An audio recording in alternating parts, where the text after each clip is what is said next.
நாளிலே தேவன் நம்மோடு கூட இடைப்படுவாராக. சங்கீதம் 90 சங்கீதம் 14-15 இந்த வசனத்தை வாசிப்போம். சங்கீதம் 90-14-15 ரொம்ப பிரபலமான சங்கீதம். நாங்கள் எங்கள் வாழ்நாள் எல்லாம் களிகூர்ந்து மகிழும்படி காலையிலே எங்களை உமது கிருபையால் திருப்தியாக்கும். தேவரீர் எங்களை சிறுமைப்படுத்தின நாட்களுக்கும் நாங்கள் துன்பத்தை கண்ட வருஷங்களுக்கும் சரியா எங்களை மகிழ்ச்சியாக்கும். லேலூயா. கர்த்தருடைய வார்த்தை சொல்லுகிறது, வாழ்நாள் எல்லாம் களிகூர்ந்து மகிழும்படி தேவன் தருகிற கிருபை. மோசே தேவ மனுஷன், இஸ்ரவேல் ஜனங்களை 40 வருஷம் வழி நடத்தினவர். 40 வருஷம் வனாந்தர வாழ்க்கை, 40 வருஷம் ஆடுகளுக்கு பின்னாடி வாழ்ந்து கொண்டிருந்த அந்த வாழ்க்கை, முதல்ல உள்ள 40 வருஷம் அரண்மனை வாழ்க்கை. அந்த மூணையும் அவர் கம்பேர் பண்ணி பார்க்கிறார். மூணையும் கம்பேர் பண்ணி பார்க்கும் பொழுது அவர் ஒன்றை புரிந்து கொண்டார். அதை தான் அந்த சங்கீதத்தில் எழுதுகிறார்.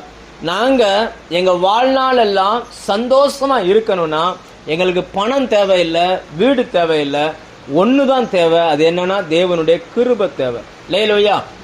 இந்த உலகத்துல கர்த்தருடைய கிருபையை பெற்ற ஜனத்திற்கு ஒப்பானவர்கள் ஒருவருமே கிடையாது. எல்லாரையும் அவர் நேசிக்கிறார். ஆனாலும் தேவ ஜனங்களுக்கு மட்டுமே தன்னுடைய கிருபையை கொடுக்கிறார். கிருபை அப்படின்னா என்ன அப்படின்னாச்சுன்னா, தகுதிக்கு மீறி ஒருவருக்கு ஒரு பொருளை கொடுக்கிறது. அதாவது நம்மால் அதை அனுபவிப்பதற்கோ பெற்றுக்கொள்வதற்கோ தகுதியே கிடையாது. ஆனா அதையும் மீறி நம்ம கரத்துல கர்த்தர் ஒண்ணு கொடுக்கிறார். அவர் கொடுக்கிறவர் திருப்பி கேட்காம சந்தோஷமா ஒண்ணு கொடுக்கிறார்ல, அதுக்கு பேர் தான் கிருபை. அதுக்கு பேர் தான் என்னது? அதனாலதான் ஆண்டவர் பலகீனத்தோடு இருந்த பவுலை பார்த்து சொன்னாரு, என் கிருபை உனக்கு போதும் அப்படின்னு. லேலூயா. உன் சரீர பலகீனத்தை நீ பார்க்காத, உனக்கு என்னுடைய கிருபை போதும். அப்ப வாழ்நாள் எல்லாம் களிகூர்ந்து சந்தோஷமா இருக்கணும்னா ஏதோ ஒரு நாள், 2 நாள், 10 நாள், 20 நாள் அல்ல. சில குடும்பங்கள்ல, நம்ம ஊர்ல இல்ல, சில ஆபீஸ் ஸ்டாஃப் எல்லாம் பாத்தீங்கன்னா மாத சம்பளம் வாங்குவாங்க. 1ஆம் தேதியிலிருந்து அந்த 5ஆம் தேதி அல்லது 10ஆம் தேதி வரைக்கும் கையில பணம் இருக்கும், சந்தோஷம் இருக்கும். அடுத்த சில நாட்கள் என்ன ஆயிரும், பணம் கரைஞ்சிரும், சந்தோஷம் இருக்காது. கடைசி ஒரு 5-7 நாட்கள் பாத்தீங்கன்னு சொன்னா கையில பணமே கிடையாது. முதல்ல இப்போ அப்படி கிடையாது. இப்போ என்னன்னா எல்லாருமே கிரெடிட் கார்டு கொண்டு வந்துட்டாங்க, கடன் அட்டை. அதனால இவங்க என்ன பண்ணுவாங்கன்னா அப்படியே கார்டை ஸ்வைப் பண்ணி பொருளை வாங்கிக்கிடுவாங்க. சம்பளம் 30,000னா 30,000 வரதுக்கு முன்னாடி இங்க 10,000 கடனா இருக்கும் இல்லையா? சம்பளம் இவங்க அக்கௌண்ட்ல ஏறணும்னா அந்த 10,000 எடுத்துருவான். அப்ப மீதி 20,000 தான். அந்த 20,000 வச்சுதான் 30 நாள் ஓட்டணும். 10 நாளைக்குள்ளே அந்த 20,000 காலி ஆயிரும். அடுத்த மீதி எல்லாம் சொருவி இப்படியே வாழ்க்கை ஓடிக்கிட்டு இருக்குது. இவங்க ஏன் இப்படி ஓடிக்கிட்டு இருக்கு அப்படின்னா, பணம் வந்துச்சுன்னா ஒரு சந்தோஷம், பணம் இல்லைன்னா அந்த சந்தோஷம் இல்லை. இது உலகம் கொடுக்கிற சந்தோஷம். ஆனால் இங்கே மோசே தேவ மனுஷன் சொல்லுகிறார், வாழ்நாள் எல்லாம் ஏதோ ஒரு நாள் 2 நாள் கிடையாது, என் வாழ்நாள்ல கம்ப்ளீட் நாளும் நான் களிகூர்ந்து சந்தோஷப்படணும்னா உங்க கிருபையினால என்னை காலைதோறும் என்னை நிரப்புங்கப்பா அப்படின்ற. லேலூயா. ஒவ்வொரு விசுவாசியும் பண்ண வேண்டிய ஜெபம், ஆண்டவரே உங்க கிருபை பெருசு ஆண்டவரே, நான் நம்புகிற எதை பார்க்கிலும் தேவனுடைய கிருபை பெருசு. அவருடைய கிருபை வந்துச்சுன்னா வாழ்நாள்ல சந்தோஷத்தை கெடுக்கிறது எது அப்படின்னு பாத்தீங்கன்னா, சில வியாதிகள் அந்த சந்தோஷத்தை கெடுத்துரும். ஒருத்தருக்கு என்னதான் வசதிகள் இருந்தாலும் வீட்டுல ஒருவர் வியாதிப்படும் பொழுது அந்த குடும்பமே மாறிடுது. அந்த குடும்பத்தினுடைய சூழ்நிலை, அந்த அட்மாஸ்பியரே மாறி போயிருது. அப்போ அதுல இருந்து தப்பணும்னா என்ன, ஆண்டவர் சொல்லுகிறார், என் கிருபை உனக்கு போதும். நீ உன் பலகீனத்தை பத்தி கவலைப்படுற, ஆனா எனக்கு என்னுடைய கிருபை உன் பலகீனத்தை பேலன்ஸ் பண்ணிரும். லேலூயா. நீங்க எவ்வளவு வீக்கான ஆளா இருந்தாலும் பரவாயில்ல, கர்த்தருடைய கிருபை வந்துச்சுன்னா அது உங்களை தூக்கி வைக்கும். லேலூயா. கிருபை பெற்றவர். அதனாலதான் மரியாதை வாழ்த்தும் பொழுது அந்த தேவதூதன் என்ன சொல்லி வாழ்த்தோம் அப்படின்னா, கிருபை பெற்றவளே வாழ்க. எத்தனையோ பெண்கள் அன்னைக்கு வாழ்ந்தாங்க, எத்தனையோ பேர் சபையில இருந்தாங்க, எத்தனையோ பேர் பரிசுத்தமா இருந்தாங்க. ஆனாலும் கிருபை யார் மேலதான் இருந்துச்சுன்னா மரியாள் மேல இருந்துச்சு. அதனாலதான் அந்த தேவதூதன் வந்து சொன்னான், கிருபை பெற்றவளே வாழ்க, கர்த்தர் உன்னுடனே கூட இருக்கிறார். லேலூயா. அப்ப கிருபை வந்துச்சுன்னா கர்த்தரும் கூட வந்துருவார். அவருடைய கிருபை உங்க மேல இருந்துச்சுன்னா வாழ்நாள் எல்லாம் சந்தோஷம். லேலூயா. வருட கணக்காய் ஏதோ தேவன் எது கொடுத்தாலுமே அது தலைமுறைக்கான ஆசீர்வாதங்களை தான் கொடுப்பார். இந்த தலைமுறைக்கும் இனி வருகிற தலைமுறைக்கும் ஆண்டவர், நீங்க பைபிளை பாருங்க, யாரெல்லாம் கூப்பிட்டாரோ அவங்களுக்கு மட்டும் கிடையாது, அவங்களுடைய பிள்ளைகளுக்கு ஆசீர்வாதம் இல்லையா? நீங்க பாருங்க, ஆண்டவர் ஆபிரகாம் அழைக்கும் பொழுது உனக்கும் உன் சந்ததிக்கும் அப்படிம்பார். உனக்கும் உன் சந்ததிக்கும் இந்த கானான் தேசத்தை நான் தருவேன் அப்படிம்பார். அப்படின்னா உனக்கு மட்டும் கிடையாது, நான் உனக்காக வச்சிருக்கிறது உன்னோட முடிய போறது கிடையாது, உனக்கு பிறகு அது உன் பிள்ளைகள் மேல வந்து இறங்கும். அப்போ வாழ்நாள் எல்லாம் நாம் சந்தோஷப்படணும் அப்படின்னா கர்த்தருடைய கிருபை தேவை. ஆனா உலக மனிதர்கள் அப்படி எதிர்பார்க்கல. அவங்க என்ன நினைக்கிறாங்கன்னா, சந்தோஷப்படுவதற்கு சில பொருட்களை நம்புகிறார்கள், சில மனிதர்களை நம்புகிறார்கள், சில வேலைகளை நம்புகிறார்கள். சிலருக்கு எதிர்பார்த்த வேலை கிடைச்சிருச்சுன்னா சந்தோஷம்.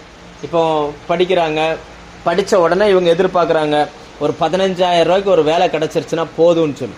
அப்படிப்பட்டவங்களுக்கு ஒரு 20,000 ரூபாய்க்கு வேலை கிடைச்சிருச்சுன்னு வச்சுக்கோங்க, எப்படி இருக்கும்? அவங்க எதிர்பார்க்கறது 15,000 ரூபாய் சம்பளம், ஆனா அவங்களுக்கு 20,000க்கு சம்பளத்துக்கு வேலை கிடைச்சிருச்சுன்னா எப்படி இருக்கும்? ரொம்ப சந்தோஷம்.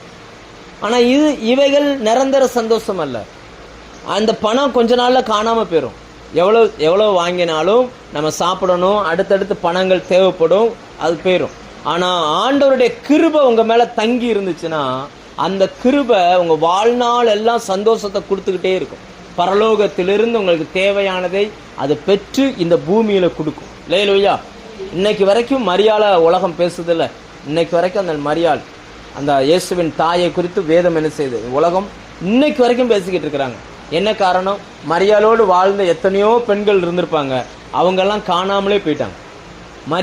அந்த மரியாளின் காலத்தில் ஆட்சி செய்தவர்கள் உண்டு, ராஜாக்களின் மனைவிகள் உண்டு, ராஜாக்களின் பிள்ளைகள் உண்டு, பெரிய பெரிய பிரபுக்களின் பிள்ளைகள் உண்டு, இவங்கெல்லாம் காணாமலே போயிட்டாங்க. ஆனா கிருபையை பெற்றவர்கள் இன்றைக்கு வரைக்கும் பேசும் பொருளாய் இருக்கிறார்கள். லேலூயா. தலைமுறை தாண்டியும் நம்மளுடைய பெயரை கர்த்தர் பிரபலமாக்குவார். ஏன்னா நமக்கு சொல்லப்பட்ட அந்த வாக்கு தத்தம் அப்படிப்பட்டது. காலைதோறும் அந்த வசனம் வாசிங்க, மறுபடியும் வாசிங்க.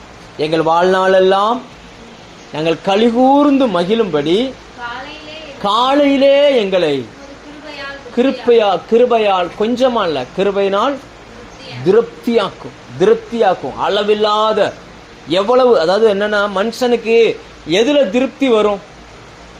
திருப்தி எதுல வரும்? எவ்வளவு கொடுத்தாலும் திருப்தி ஆகாது. சிலருக்கெல்லாம் ட்ரெஸ் எடுப்பாங்க, எவ்வளவு ட்ரெஸ் எடுத்தாலும் போதும்னே வராது. சிலருக்கெல்லாம் பாத்தீங்கன்னு சொன்னா நகை வாங்குறாங்கன்னு வச்சுக்கிட்டோம், எவ்வளவு வாங்கினாலும், ஏன்னா இந்த வருஷம் இந்த மாசம் ஒரு மாடல் வருது, அடுத்த மாசம் இன்னொரு மாடல் வருது, அடுத்த மாசம் இன்னொரு மாடல், இது முடிவே பெறாம போய்கிட்டே இருக்கும். அப்ப திருப்தின்றது எப்பன்னா போதும், இதுக்கு மேல எதுவுமே வேண்டாம். இப்ப சாப்பாடு வைக்கிறாங்க, குறிப்பிட்ட அளவு சாப்பிடுவோம், அதுக்கப்புறம் என்ன செஞ்சிருவாங்க, எவ்வளவு நல்ல டேஸ்டா இருந்தாலும் நம்ம என்ன சொல்லிடுவோம், போதும் வேண்டாம், இதுக்கு மேல என்னால சாப்பிடும். அப்படி நாம் சொல்லுகிற அளவுக்கு தேவனுடைய கிருபை நம்முடைய வாழ்க்கையில் வேலை செய்யும். ஹல்லேலூயா. நம்ம வாழ்க்கையில நீங்க அதை எதிர்பார்க்கணும், அதுக்கு முதலிடம் கொடுக்கணும். நீங்க அப்படி கொடுத்தீங்கன்னா அடுத்து கீழே சொல்லுகிறார், அடுத்த இதுல சொல்லுகிறார், நாங்கள் துன்பத்தை கண்ட நாட்களுக்கும் எங்களை சிறுமைப்படுத்தின நாட்களுக்கும் நாங்கள் துன்பத்தை கண்ட நாட்களுக்கும் சரியாய் எங்களை என்ன செய்யணுமா, கிருபை வந்துச்சுன்னா சந்தோஷம் வந்துடும். ஹல்லேலூயா. இங்க பாருங்க, எது இல்லாட்டாலும் கிருபை பெற்றவன் சந்தோஷமா இருப்பான். 1000 பிரச்சனைகள் வீட்டுல இருக்கும், ஆனா அந்த கிருபை பெற்றவங்க எப்பவுமே சிரிச்ச முகமாவே இருப்பாங்க. அவங்களுக்கு உள்ளுக்குள்ள ஒரு சந்தோஷம் இருந்துகிட்டே இருக்கும், எதை குறிச்ச கவலையும் இருக்காது. அந்த மோசே என்ன சொல்றாருன்னா, எங்க வாழ்நாள் எல்லாம் நாங்க சந்தோஷப்படணும்னா உங்க கிருபை தாங்க ஆண்டவரே. ஏன் கிருபை கேட்கிறாருன்னா, அவர்கள் சில வருடங்கள் சிறுமைப்பட்டிருக்கிறார்கள், சில வருடங்கள் துன்பத்தை பார்த்திருக்க, வருஷக்கணக்கான துன்பம். அவங்க வனாந்தரத்துல நடந்து வர்றாங்க, நிரந்தரமான ஒரு வீடு கிடையாது, நிரந்தரமான அட்ரஸ் கிடையாது. இன்னைக்கு ஒரு இடத்துல தங்குவாங்க, நாளைக்கு இன்னொரு இடத்துல தங்குவாங்க, அடுத்து வாரம் இன்னொரு இடத்துல தங்குவாங்க. நிரந்தரமான ஒரு அட்ரஸ் கிடையாது இல்லையா? எத்தனை பிள்ளைங்க கேட்டிருப்பாங்க, என்னைக்கு தாமா நம்ம ஒரு இடத்துல உட்காருவோம். இந்த சின்ன பிள்ளைகளுக்கெல்லாம் பாத்தீங்கன்னா, எங்கேயாவது ஒரு வீட்டு புதுசா வாடகை வீட்டுக்கு போறோம்னா அந்த வீட்டு சூழ்நிலைகள் பழகிறதுக்கே கிட்டத்தட்ட 1 வாரம் 2 வாரம் ஆயிரும். பக்கத்து வீட்டில் இருக்கிற ஃப்ரெண்டு, ஏத்து வீட்டில் இருக்கிற ஃப்ரெண்டு, இவங்கெல்லாம் பழகி அந்த வீட்டு எல்லாம் பழகிறதுக்கு. ஆனா தேவ ஜனங்களை நடத்தும் பொழுது சில இடங்கள்ல 1 வாரம் தங்குவாங்க, சில இடங்கள்ல 1 மாசம் தங்குவாங்க, சில இடங்கள்ல 2 நாள்ல கிளம்பிடுவாங்க. வீட்டில் போய் டென்ட் அடிச்சு எல்லா பொருளையும் ஒதுக்கி வச்சு சாப்பிட்டுக்கிட்டு இருப்பாங்க. மேகம் கிளம்பிடும். உடனே எல்லாத்தையும் தூக்கி முடிச்சாலும் கட்டிட்டு மறுபடி போவாங்க. அவ போகும்போதெல்லாம் அந்த பிள்ளைங்க கேட்பாங்க, ஏமா என்னைக்கு தாமா நம்ம நிரந்தரமா ஒரு இடத்துல தங்குவோம்? இங்க கூடாரம் போடுறோம், அங்க கூடாரம் போடுறோம், அங்க கூடாரம் போடுறோம், நமக்கு நிரந்தரமான ஒரு இடம் இல்லையா? அதை தான் மோசே எழுதுகிறார், நாங்கள் துன்பத்தை கண்ட நாட்களுக்கும் சரியா எங்களை என்ன செஞ்சிருங்க, மகிழ்ச்சி ஆக்குங்க அப்படின்றார். நிறைய நேரங்களில் நம்ம அலைந்து திரிகிற காலங்கள் உண்டு. ஒரு வேலைக்காக, ஒரு வருமானத்திற்காக, ஒரு அடையாளத்துக்காக.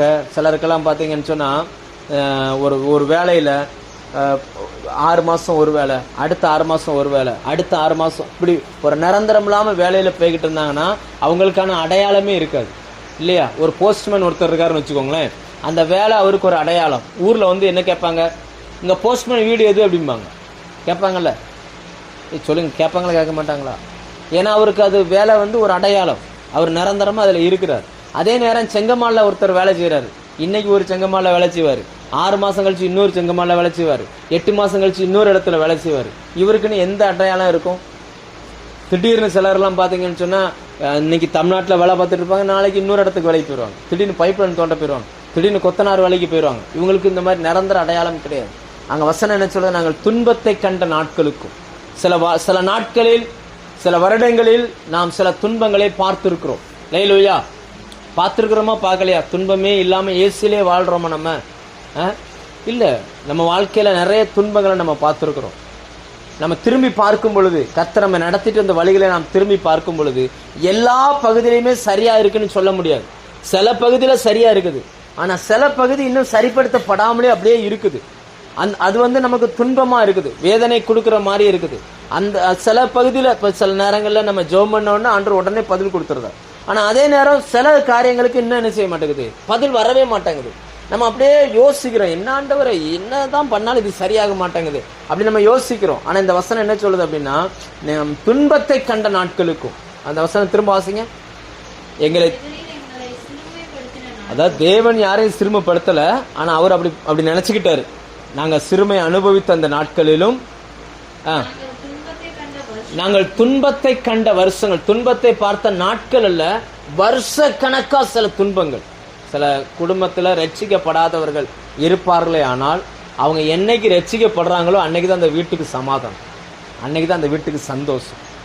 நான் சில நேரங்களில் நான் இப்படி கேள்விப்பட்டிருக்கிறேன். எங்கேயோ சமீபத்தில் கேள்விப்பட்டேன்.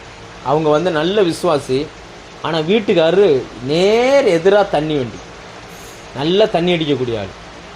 முழங்கால் போட்டு செபிக்கலான்னு நினைக்கிற நேரத்தில் அந்த ஆள் என்ன பண்ணிடுவார், தண்ணியை போட்டு வந்துடுவார்.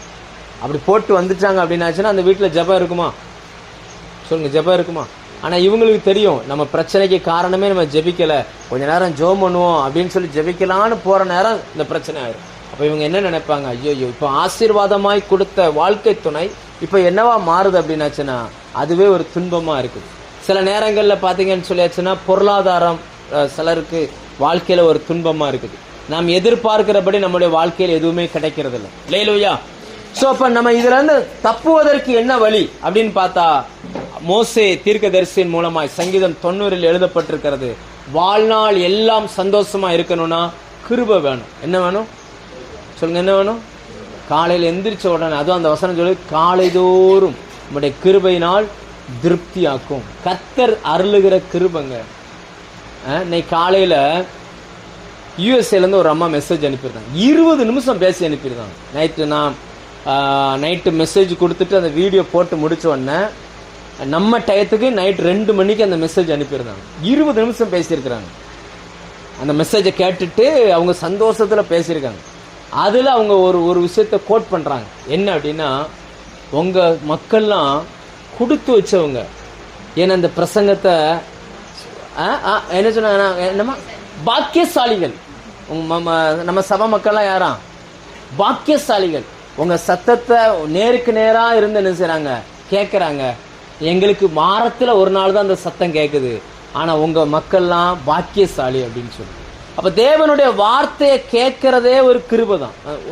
நான் சொல்ல புரியுதா? வசனத்தை கேட்கறதே என்னதான், ஒரு கிருபை தான். வெளிநாட்டில் மெயின்லைன் சபைகள், அதாவது சிஎஸ்ஐ, ஆர்சி இந்த மாதிரி சபைகளுக்கு போகக்கூடிய சில விசுவாசிகள் நம்முடைய பிரசங்கத்தை கேட்குறாங்க. அதில் எங்கள் அண்ணி, எங்கள் சிஸ்டருடைய அக்கா, அவங்க முந்தானத்து ஒரு வாய்ஸ் மெசேஜ் அனுப்பியிருந்தாங்க. அவங்களும் இதே வார்த்தையை சொன்னாங்க. அந்த கேட்க கேட்க எனக்கு அவ்வளவு சந்தோஷமாக இருக்கும். ஆனால் எங்கள் சபைகளில் கிடைக்காத விஷயங்கள் நாங்கள் உங்ககிட்ட இருந்து கற்றுக்குறோன்னு சொல்லி. இதெல்லாம் தேவனுடைய கிருபை. ஒத்துக்கிறீங்களா? இதெல்லாம் ஆண்டவருடைய கிருபை. இந்த மாதிரி பிரசங்கத்தை கேட்பதற்குன்னு வெளியில் கொஞ்சம் விசுவாசிகள் ஆண்டவர் வச்சார்ல, அது கர்த்தர் எனக்கு பாராட்டின கிருபை. இத்தனை பேருக்கு புரிஞ்சிச்சு? சரி, அவங்க அவங்க அவங்க ஒவ்வொருத்தரும் ஒவ்வொன்றும் நினச்சிக்கிறாங்க. ஆனால் வசனம் சொல்லுது, வாழ்நாள் எல்லாம் கலிகூர்ந்து மகிழும்படி. உங்கள் வாழ்நாளில் சந்தோஷம் வேணுமா? எத்தனை வருடங்கள் இந்த பூமியில் கர்த்தர் நியமித்திருக்கிறாரோ அத்தனை வருடமும் நீங்கள் வாழ வேண்டும் என்றால், சந்தோஷப்பட வேண்டும் என்றால், கர்த்தருடைய கிருபை உங்களுக்கு என்ன செய்யணுமா? இருக்கணும். பைபிளில் அப்படிப்பட்ட ஒரு மனுஷனை நம்ம பார்ப்போம். அடிக்கடி பார்க்குற ஒரு மனுஷன் வேதத்தில் நம்ம பார்க்குறோம். ஆதியாகமம் 6:8 வாசிங்க. நோவாவை குறித்து வசனம் சொல்லுகிறது. தேவன் கொடுக்கிற அந்த கிருபை.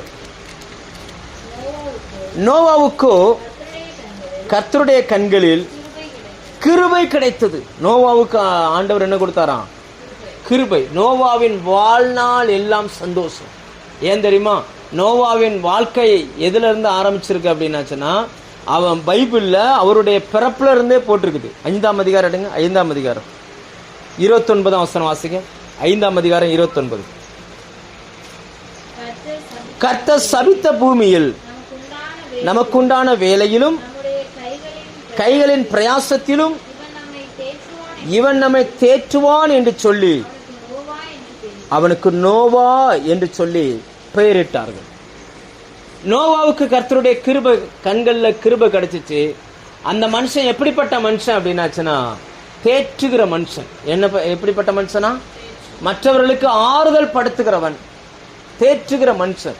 அது எதில் தேற்றுகிறாராம்? வேலையிலும் கைகளின் பிரயாசத்திலும் நம்மை தேற்றுவான் என்று சொல்லி அவனுக்கு நோவான்னு பேர் வச்சாங்க.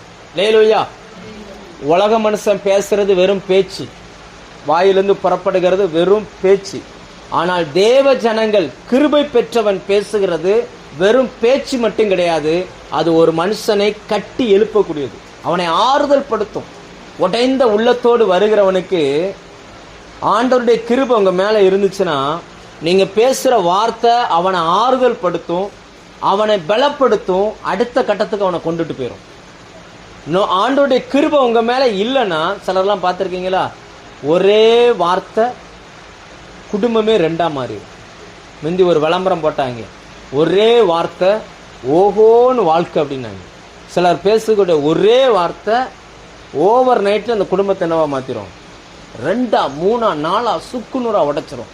ஆனால் கிருபை பெற்றவன் பேசுகிற வார்த்தை அவனை பலப்படுத்தும், அவனை தைரியப்படுத்தும், அவன் எப்படி இருப்பான் அப்படின்னாச்சுன்னா ஆறுதலாக இருப்பான். லேலூயா. அப்போ நாம் மற்றவர்களுக்கு பிரயோஜனம் உள்ளவர்களாக இருக்கணும் அப்படின்னா கர்த்தருடைய கிருபை உங்க மேலே இருக்கணும். உங்களை எப்படி கண்டுபிடிக்கலாம்? ஆண்டவர் உங்களுக்கு கிருபை தந்திருக்கிறாரா? எப்படி கண்டுபிடிக்கலாம்னா சிம்பிள். நான் மற்றவங்களுக்கு பிரயோஜனமாக இருக்கிறேனா அப்படின்னு நீங்கள் கண்டுபிடிச்சிட்டிங்கன்னா போதும். ஆண்டவருடைய கிருபை உங்களுக்கு இருக்கா இல்லையான்றதை நீங்கள் என்ன செஞ்சிடலாம்? கண்டுபிடிச்சிடலாம். இந்த உலகம் நமக்கு எதையுமே தராது. உலகம் தர்றதெல்லாம் வேதனையும் கண்ணீரும் உபத்திரவமும் அவச்சொற்களும் இதுதான் தரும். ஆனால் தேவனுடைய கிருபை உங்களை இந்த உலக ஜனங்களுக்கு ஆறுதலாய் வைக்கும். லேலூயா. சிலர்லாம் சொல்லுவாங்க, உன்கிட்ட பேசிக்கிட்டே இருந்தா கொஞ்சம் ஆறுதலா இருக்குது. சிலர் சொல்லுவாங்க, சர்ச்சுக்கு போனோம்னா கொஞ்சம் ஆறுதலா இருக்குது, சர்ச்சில் வந்து ஜோமன்னா கொஞ்சம் ஆறுதலா இருக்குது. என்னன்னா, கிருபை எங்கே இருக்கிறதோ அங்கே ஆறுதல் இருக்கிறது. ஆண்டவர் உங்க மேல கிருபை வச்சிருக்கிறார்னா உங்க பக்கத்துல இருக்கிறவங்க, அடுத்தவங்களுக்கு நீங்க ஆறுதலா இருப்பீர்கள். லேலூயா. நீங்க ஆறுதலா இருக்கீங்களா இல்லையான்றத வச்சு நம்ம கண்டுபிடிச்சிடலாம். அடுத்ததா அந்த நோவாவுக்கு ஆண்டவர் ஒரு கட்டளை கொடுத்தார். 22 வசனம் 6:22 வாசிங்க. நோவா செய்தான், கட்டளையிட்ட படியெல்லாம் செய்து முடித்தான். கிருபை பெற்றவன் கர்த்தர் தனக்கு என்ன சொல்லுகிறாரோ அதை அவன் செய்து முடிப்பான். லேலூயா. உங்களுக்கு ஆண்டவருடைய கிருபை இருக்கு அப்படின்னாச்சுன்னா நீங்க செய்யற அந்த வேலையிலே தெரிஞ்சிடும். ஏன்னா அன்னைக்கு மழை வரும்னு சொல்லும் பொழுது யாருமே நம்பல. ஏன்னா அந்த காலத்துல மழையே வராது, ஒருத்தருக்கும் வயசாகாது, பொருட்கள் கெட்டு போகாது. அப்படியே ஆண்டவர் எப்படி வச்சிருந்தான்னா, ஃப்ரிட்ஜுக்குள்ள வச்சிருக்கிற காய்கறி எப்படி ஃப்ரெஷ்ஷா இருக்குதோ மனுஷன் அப்படி வச்சிருந்தார். அவங்களுக்கு வயசே ஆகாது. சும்மா படம் வரையும் போது தான் நோவான்னு சொல்லி நரைத்த தாடி, நரைத்த முடி, கையில ஒரு கம்போட வரைகிறாங்களே தவிர அந்த நாட்கள்ல யாருக்குமே வயசாகாது. ஏன்னா மழைன்னு ஒண்ணு இந்த பூமியில பெஞ்சதே கிடையாது. அப்ப கர்த்தர் சொன்னார், மழை வரப்போகுது, நீ பேழையை ரெடி பண்ணு அப்படின்னார். தேவன் சொல்வது நம்புவதற்கு ஏதுவில்லாது இருந்த பொழுதிலும் அவர் தைரியமாய் அந்த வேலையை செய்ய ஆரம்பித்தார். லேலூயா. அதான் வசனம் சொல்லுகிறது, கர்த்தர் கட்டளையிட்டபடியெல்லாம் நோவா செய்து முடித்தான். நீங்க கிருபை உங்க மேல இருந்துச்சு அப்படின்னா கர்த்தர் சொன்ன வேலையை நீங்க செய்வீங்க. நீங்க ஒவ்வொருத்தருக்கும் ஒரு வேலையை கொடுத்துருக்கிறார். ஒவ்வொருத்தருக்கும் ஒரு வேலை இருக்குது. உங்க வேலையை நீங்க கரெக்டா செய்றீங்களா? இப்போ ஒரு ஊழியக்காரனுக்கு ஒரு வேலைன்னா விசுவாசிகளுக்கு ஒரு வேலை இருக்குது. ஒரு தாயா நீங்க இருந்தீங்கன்னா உங்களுக்கு ஒரு வேலை, படிக்கிற பிள்ளைகளுக்கு ஒரு வேலை, வீட்டுல முதிர்ந்த நபர்களா இருக்காங்கன்னா அவங்களுக்கு ஒரு வேலை. கர்த்தர் உங்களுக்கு கொடுத்த அந்த வேலையை நீங்க செஞ்சு முடிக்கிறீங்களா? டெய்லி முடிக்கிறீங்களா? அதை கொஞ்சம் யோசிச்சு பாருங்க. ஆண்டவர் ஒவ்வொரு நாளுக்கும் தேவையான கிருபையை தருகிறார். அந்த கிருபையை நீங்கள் எப்படி பயன்படுத்துகிறீர்கள்? நோவாவுக்கு கொடுக்கப்பட்ட கிருபை நோவாவுக்கு மட்டுமல்ல, நோவாவின் குடும்பத்துக்கும். யாருக்கும் சேர்த்து? நோவாவும் மாத்திரமல்ல, நோவாவினுடைய குடும்பத்துக்கும். ஆண்டவர் உங்களுக்கு தருகிற கிருபை உங்களுக்கு மட்டுமல்ல, உங்க குடும்பத்துக்கும் சேர்த்து. அதில் தப்பினவர்கள் நோவாவின் குடும்பம் மட்டும்தான் என்ன செஞ்சிச்சு? தப்பிச்சு. மீதி அத்தனை பேரும் அழிந்து போனார்கள். நீங்க கர்த்தருடைய கிருபை பெற்றுக்கொள்வீங்கன்னா உங்களை சுற்றி வாழ்கிற ஜனங்களுக்கு சில நஷ்டங்கள் வரலாம், இழப்பு வரலாம், கடன் வரலாம், பிரச்சனை வரலாம். ஆனா ஒன்றும் உங்களை அணுகாமல் கர்த்தர் பாதுகாத்துக் கொள்வார். லேலூயா. கிருபை பெற்றவனுக்கு பரலோகமே அவனை நடத்துது. ஏன்னா பரலோகத்தினுடைய அந்த நடத்துதலுக்குள்ள அந்த மனுஷன் வந்துடுறான். அவனை நடத்துகிற அந்த பொறுப்பை கர்த்தர் எடுத்துக்கொள்கிறார். ஏன்னா தேவன் தன்னுடைய விலையேற பெற்ற கிருபை அவங்களுக்கு கொடுத்திருக்கிறார். கிருபை அவங்கள நடத்தும், தேவையான உதவிகளை கொடுக்கும், ஆலோசனை கொடுக்கும், நிறைய காரியங்களை செய்யும். லேலூயா. இந்த வீட்டில் இருக்கிறவர்களுக்கு தேவன் தன்னுடைய கிருபையை தாராளமாய் கொடுப்பாராக. லேலூயா. அப்ப தேவனுடைய கிருபை பெற்றுக்கொண்டவர்கள் என்ன செய்வாங்க? ஆறுதலா இருப்பாங்க. இரண்டாவது, கர்த்தர் தருகிற வேலையை என்ன செய்வாங்க? செய்து முடிப்பாங்க. அவர்கள் பெற்றுக்கொண்ட கிருபை அவர்களுக்கு மட்டுமல்ல, அவருடைய குடும்பத்துக்கும் சேர்த்து. அப்படின்னா 120 வருஷம் அந்த பேழையை கட்டினாங்க. எத்தனை வருஷம்? 120 வருஷம். 1 பேதுரு 3ஆம் அதிகாரத்தில் நம்ம பார்க்கிறோம். 2 பேதுரு 2ஆம் அதிகாரத்தில் பார்க்கிறோம். 120 வருஷம் நோவா நீதியை பிரசங்கித்தான். அந்த பேழையை கட்டுவது என்பது தேவனுடைய செயலை ஜனங்களுக்கு சொல்றது. தேவன் உங்களுக்கு என்ன கொடுத்தாரோ நீங்க அதை செய்கிறீங்க அப்படின்னாச்சுன்னா ஜனங்களுக்கு நீங்க ஒன்னு சொல்றீங்க, இந்த வேலையை கர்த்தர் கொடுத்தார், நான் இதை செய்யறேன் அப்படின்னு சொல்றீங்க. ஆண்டவர் கொடுத்த அந்த வேலையை அவன் செய்ததுனால நோவாவின் மனைவி, நோவாவின் பிள்ளைகள் பாதுகாக்கப்பட்டார்கள். யோசிச்சு பாருங்க, அவங்க எப்படி இருந்தாங்க பாருங்க. உலகத்துல ஒரு ஃபேமிலியா இருந்தாங்க. ஆனா அந்த கிருபையினால், அவங்க கீழ்ப்படிஞ்சதுனால், ஆறுதலா இருந்ததுனால், எல்லா வேலையும் செஞ்சதுனால், ஜலப்பிரளயத்துக்கு அப்புறம் முழு உலகமும் நோவாவுக்கு தான் சொந்தம். முழு உலகத்திலும் ஒரு மனுஷன் கூட கிடையாது. நோவா மட்டும்தான் என்ன செய்றாரு? நோவாவும் நோவாவின் குடும்பமும் மட்டும்தான் என்ன செய்றாங்க? பிழைத்தார்கள். முழு உலகமும் அவங்களுக்கு தான் சொந்தம். நோவாவின் பிள்ளைகளுக்கு தான் சொந்தம். அவங்க மூலம்தான் அடுத்த ஜெனரேஷன் உருவாகி வந்துச்சு. ஆண்டவருடைய கிருபை உங்க மேல இருந்துச்சுன்னா உங்களால் கற்பனையிலும் யோசிக்க முடியாத அளவுக்கு பொருளாதாரத்தை கர்த்தர் ஆசீர்வதிப்பார். உண்மைதானா? பூமியில நிறைய இடம் வச்சிருக்கிறவங்க கோடீஸ்வரன் தானே? சொல்லுங்க, உண்மையா இல்லையா? ஒரு 5000 ஏக்கர் வச்சிருக்கிறாருன்னா அவர் யாரு? ஒரு 5 சென்ட் இடம் வாங்க வச்சிருக்க ஒரு ஆளையும் வச்சுக்கிடுவோம். 5000 ஏக்கர் ஒருத்தர் வச்சிருக்காரு, அவரையும் வச்சுக்கிடுவோம். 2 பேர்ல யாரு பெரிய ஆளு? ஆமா, 5000 ஏக்கர் வச்சிருக்கிற பெரிய ஆளு. நோவாவின் காலத்துல நோவாவுக்கு தான் முழு பூமியும். இன்னைக்கு நம்ம பார்க்கிற உலகம், India, Japan, China, America, Australia, இந்த நாடுகள்லாம் ஒரு மனுஷன் கூட இல்லை. அவ்வளவும் ஆண்டு கொண்டது யாருன்னு பார்த்தா நோவா. அப்ப தேவன் தருகிற அந்த கிருபையானது அவர்களை பழுகி பெருகி பூமியை நிரப்புகிறவர்களாய் மாற்றி விடுகிறது. லேலுயா. மறுபடியும் அந்த வசனத்தை வாசித்து முடிப்போம். சங்கீதம் 90 எடுங்க, 14வது வசனம். அதை வாசித்து நம்ம ஜெபம் பண்ணி முடிப்போம். சங்கீதம் 90 14வது வசனம்.